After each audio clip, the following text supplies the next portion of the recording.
नमस्कार साथियों, स्वागत है हमारे अपने YouTube channel career coaching classes में।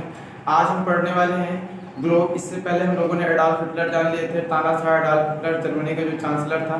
उसी के साथ में उससे रिलेटेड नहीं है ये जियोग्राफी में आज हम पढ़ने वाले भूगोल। भूगोल में आखिर हम पढ़ेंगे पृथ्वी, मैपिंग पढ़ेंगे, ग्लोब पढ़ेंगे। ग्लोब होता क्या है, कैसे इसमें कैसे मौसम के विषय में, जलवायु के विषय में पता चलता है, कैसे हम टाइम को डिनोट करते हैं, कैसे सब कुछ निकाला जाता है ना। सारा सब कुछ इसी वीडियो में कवर करने वाले हैं। जो लोग चैनल पे नए हैं, चैनल को सब्सक्राइब कर लें, लाइक करें, शेयर करें। कमेंट बॉक्स में जरूर बताएगा कहीं पे किसी को प्रॉब्लम क्रिएट होती है तो सारा सोल्यूशन आपको दिया जाएगा। तो आइए बात करते हैं ग्लोब के विषय में। आखिर ग्लोब होता क्या है, कैसे काम करता है, क्या क्या इसमें पाया जाता है, सारा सब कुछ कवर करने वाले हैं। आप लोग के सामने देख रहे हैं ग्लोब डिनोट ड्रा हो चुका है, जैसा कि स्क्रीन पे आप लोग देख पा रहे हैं। पृथ्वी है, पृथ्वी को दो भागों में जो रेखा अलग करती है ये वाली रेखा है ना, समझ पा रहे हैं। ये रेखा जो पृथ्वी को दो भागों में अलग करती है, इस रेखा को बोलते हैं भूमध्य रेखा। कौन सी रेखा बोला जाता है? भूमध्य रेखा। भूमध्य रेखा, भूमध्य रेखा है। किस रेखा को भूमध्य रेखा बोलते हैं। इसे ही हम 0 डिग्री अक्षांश रेखा कहते हैं। 0 डिग्री अक्षांश रेखा, 0 डिग्री अक्षांश रेखा, 0 डिग्री अक्षांश रेखा कहते हैं। इसी रेखा में क्या होता है? विषुवत। इसी रेखा को विषुवत रेखा कहते हैं। विषुवत रेखा कहते क्यों है? क्योंकि अभी इसमें पढ़ेंगे, इसमें विषुव की घटना उत्पन्न होगी, इसलिए इसको विषुवत रेखा कहते हैं।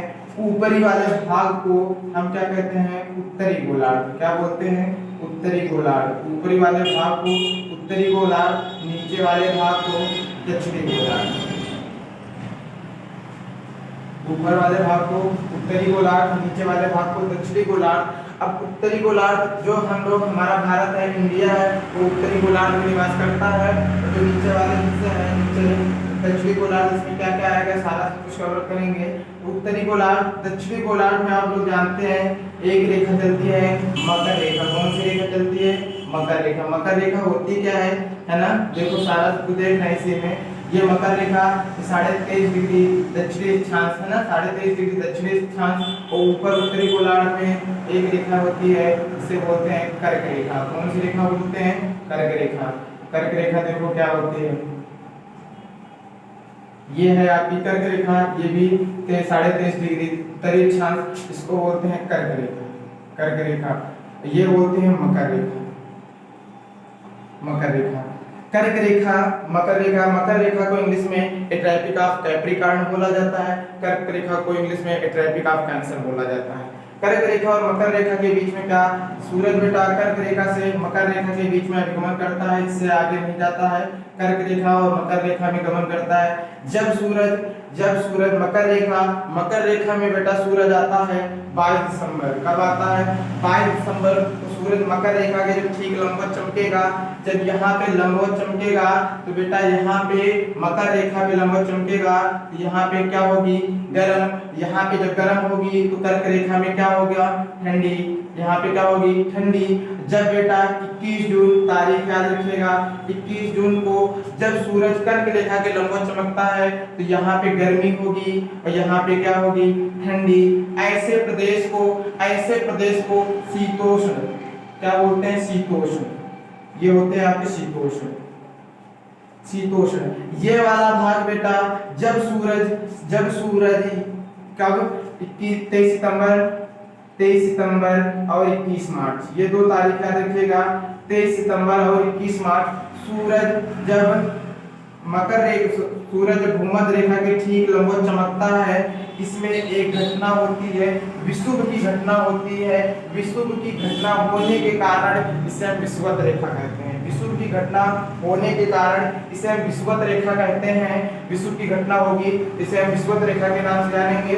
तो इसमें आगे हम बात करते हैं,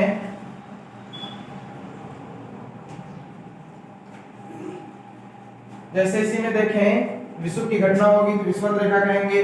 अब इसमें जब कर्क रेखा पे भूमध्य रेखा पे जब सूरज लंबवत चमकेगा तो यहाँ पे क्या होगी? दोनों तरफ गर्मी। दोनों तरफ यहाँ भी गर्मी होगी तो इसको, जब यहाँ पे गर्म होगी तो इसको बोलते हैं उष्ण कटिबंधीय। क्या बोला जाएगा? उष्ण कटिबंधीय। उष्ण कटिबंध है ना, उष्ण कटिबंधी ऊष्मा होगी, उष्ण कटिबंध कहते हैं उष्ण कटिबंध क्षेत्र, इसे बोलते हैं हाट क्षेत्र एरिया, हाट एरिया। तो ये होता है उष्ण कटिबंधीय क्षेत्र। इतना सब कुछ कवर अप हो रहा है। तो अब इसी में देखो पढ़ते हैं, ये जो रेखाएं होती हैं इन रेखाओं को भूमध्य रेखा, अक्षांश रेखा, जो पड़ी हुई रेखाएं होती हैं इनको कौन सी रेखा कहते हैं, अक्षांश रेखा। जो भारत की स्थिति है, भारत की स्थिति देखो कहाँ पे है, कैसे क्या है।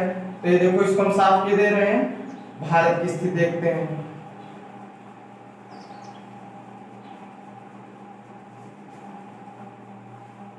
चलिए देखते हैं कि हम लोग भारत कर्क रेखा है, कर्क रेखा पे हम लोग निवास करते हैं। कहाँ पे, ये अपने भारत की स्थिति कहाँ है, कर्क रेखा। और कर्क रेखा भारत के 8 राज्यों से होकर जाती है। कौन कौन से राज्य होते हैं, गुजरात, राजस्थान, मध्य प्रदेश, छत्तीसगढ़, झारखंड, वेस्ट बंगाल और क्या है, मिजोरम, और एक क्या है, मणिपुर। ये 8 राज्यों से होकर रेखा जाती है। 8 राज्यों से कर्क रेखा गुजरती है। तो जो कर्क रेखा स्टार्टिंग में कहां से गुजरती है, गुजरात से। कर्क रेखा जो गुजरात से गुजरती है, इस रेखा को क्या कहा जाता है, गुजरात में गौर माता के नाम से जाना जाता है। कर्क रेखा को गुजरात में गौर माता के नाम से जाना जाता है। ये आपका देखो अक्षांश रेखाएं होती हैं, ये देखो अक्षांश रेखाएं बनती चली जा रही, ये आपकी कौन सी रेखाएं कहलाएंगी, अक्षांश रेखाएं कहलाएंगी।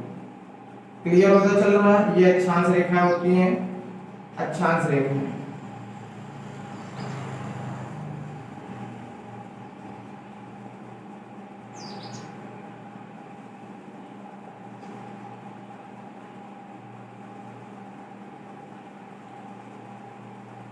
अक्षांश रेखाएं। इसी में देखो ये जो पड़ी छह ऊर्ध्वाधर होती है, ऊर्ध्वाधर, इसको बोलते हैं देशांतर रेखाएं, देशांतर रेखा, देशांतर रेखा, इसे बोलते हैं 0 डिग्री देशांतर रेखाएं या यामोत्तर रेखा, यामोत्तर, यामोत्तर रेखा। अब जो पड़ी हुई लाइन होती है इसको देखो, इसमें ये दो चीजें पार्टीन रेखाएं हैं, कर्क रेखा, मकर रेखा, भूमध्य रेखा है। इनको देखो डार्कनेस कर रहे हैं, इनमें डार्क लाइन है, तो इनको याद रखिएगा, कर्क रेखा, मकर रेखा, भूमध्य रेखा।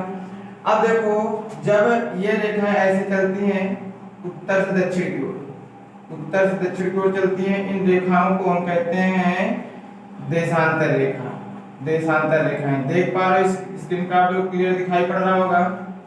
कहीं पे अगर किसी को कुछ भी प्रॉब्लम क्रिएट होती है तो जरूर पूछिए, कमेंट बॉक्स में जरूर बताइएगा, ताकि आपकी समस्या का सलूशन दिया जा सके।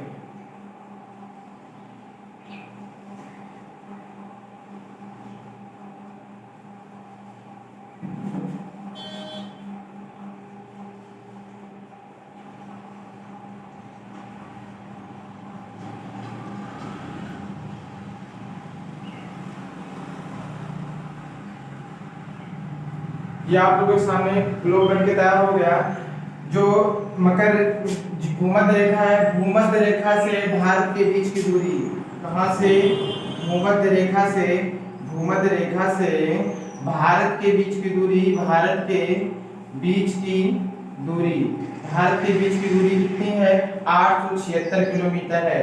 मतलब भूमध्य रेखा से जो भारत स्थित है 876 किलोमीटर की दूरी पे भारत स्थित है। और भूमध्य रेखा अक्षांश, अक्षांश, दो अक्षांश रेखाओं के बीच की दूरी, दो अक्षांश रेखाओं के, अक्षांश रेखाओं के बीच की दूरी, बीच की दूरी 111 किलोमीटर होती है। कितनी होती है, 111 किलोमीटर। दो देशांतर रेखाओं के बीच की दूरी, दो देशांतर रेखाओं के बीच की दूरी 111.32 किलोमीटर होती है। क्लियर है। अब कहेंगे सर अक्षांश रेखाओं की संख्या कितनी होती है, देशांतर रेखाओं की संख्या कितनी होती है। तो अक्षांश रेखाओं की अगर संख्या की बात करें, कौन सी रेखा है, अक्षांश रेखा। अक्षांश रेखाओं की संख्या में 90 + 90 + 1 चलता है। 90 + 90 सर 90 विषुवत रेखा को छोड़ के 90 ऊपर 90 नीचे और 1 चलता है। और देशांतर रेखाओं की संख्या अगर बात करें, देशांतर रेखा है, देशांतर रेखाओं की संख्या होती है 360। अक्षांश रेखाओं की संख्या 90 + 90 1 चलता है, देशांतर रेखाओं की संख्या 360 होती है। अब आखिरी बात करें, देशांतर रेखा है, अक्षांश रेखा है। जब सूरज 21 जून को कर्क रेखा के ठीक लंबवत चमकेगा तो यहाँ पे कर्क रेखा पे सबसे बड़ा दिन और सबसे छोटा दिन कहाँ पे होगा, मकर रेखा में। क्यों, क्योंकि बेटा जब 21 जून को सूरज यहाँ चमकेगा ये कर्क रेखा पे, जाहिर सी बात है ऑब्वियसली है कि मकर रेखा पे दिन होगा छोटा और कर्क रेखा पे होगा बड़ा। तो भारत में 21 जून को सबसे बड़ा दिन होता है, जो सबसे ज्यादा गर्मी पड़ती है 21 जून को। क्यों? क्योंकि उस दशा में सूरज कर्क रेखा के ठीक लंबवत चमकता है, जो कि गुजरात वगैरह में बहुत ज्यादा अधिक गर्मी पड़ती है जब इसके लंबवत चमकेगा। अब कहेंगे सर अभी आपने बताया था ये ऊपर वाले वृत्त को आर्कटिक वृत्त कहते हैं। आर्कटिक वृत्त, ये बेटा वृत्त आर्कटिक वृत्त जो होते हैं, कौन से? आर्कटिक वृत्त। ये बेटा आर्कटिक वृत्त हमेशा ठंडे रहते हैं। सर कैसे? सूरज बेटा यहाँ चमकेगा, इसका केवल प्रकाश पहुंचेगा, उतनी गर्मी थोड़ी पहुंचेगी। जब प्रकाश पहुंचेगा तो आर्कटिक वृत्त में गर्मी बिल्कुल नहीं पड़ती है। ऐसा ही होता है अंटार्कटिक वृत्त में, अंटार्कटिका क्षेत्र में, अंटार्कटिक वृत्त में। क्योंकि जो सूरज है कर्क रेखा से मकर रेखा के बीच में अभिगमन करता है, इससे ज्यादा अभिगमन नहीं करता है।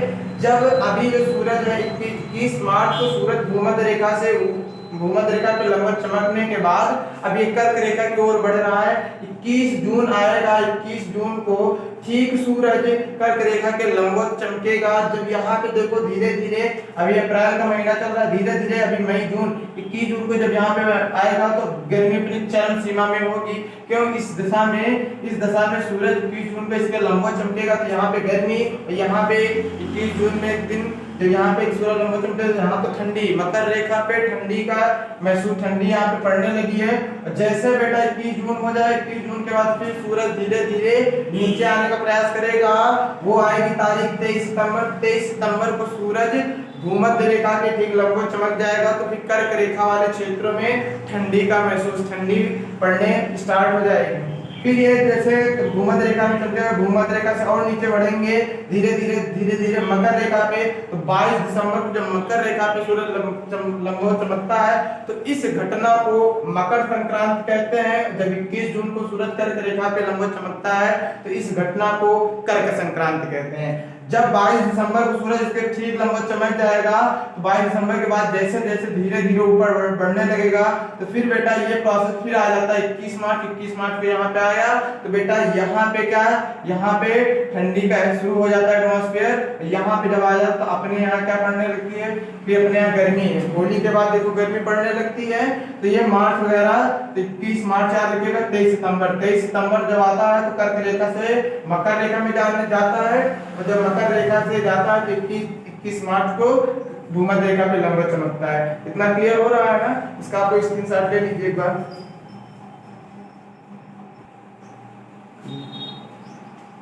देखिए इसी के बाद जो देशांतर रेखाएं होती है, देशांतर रेखाएं क्या, देशांतर रेखाएं, यहाँ पे ध्यान दीजिएगा। देशांतर रेखाएं समय को बताती हैं। किसको बताती हैं? समय को बताती है। देशांतर रेखाओं से समय की गणना की जाती है। अक्षांश रेखाएं किसको बताती हैं?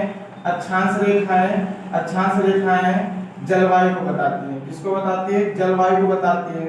अब सर जलवायु को बताती है, जो आर्कटिक वृत्त होता है ये 66.5 डिग्री है ना उत्तर की ओर, ये अंटार्कटिक वृत्त होता है 66.5 डिग्री दक्षिण की ओर, है ना, ये बनते हैं।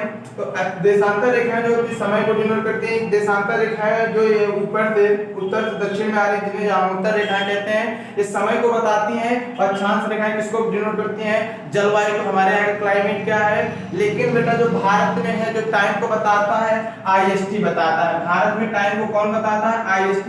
82.5 डिग्री है ना, 82.5 डिग्री IST मतलब इंडियन स्टैंडर्ड टाइम। ये कितने राज्यों से जाती है? भारत के 5 राज्यों से। कौन कौन से हैं? उत्तर प्रदेश है, मध्य प्रदेश है, छत्तीसगढ़ है और आपको क्या पड़ता है? छत्तीसगढ़, उड़ीसा और आंध्र प्रदेश। ये 5 राज्यों से IST जाती है भारत में। तो जो कर्क रेखा, दो देशांतर रेखाओं के बीच की दूरी होती है, दो देशांतर रेखाओं के बीच की दूरी को हम गौर कहते हैं। क्या कहते हैं? गौर कहते हैं। गुजरात में कर्क रेखा को गौर माता के नाम से जाना जाता है।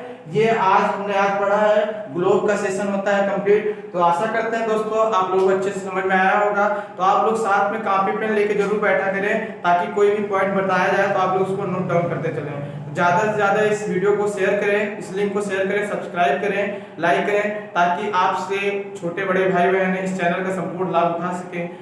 Thank you.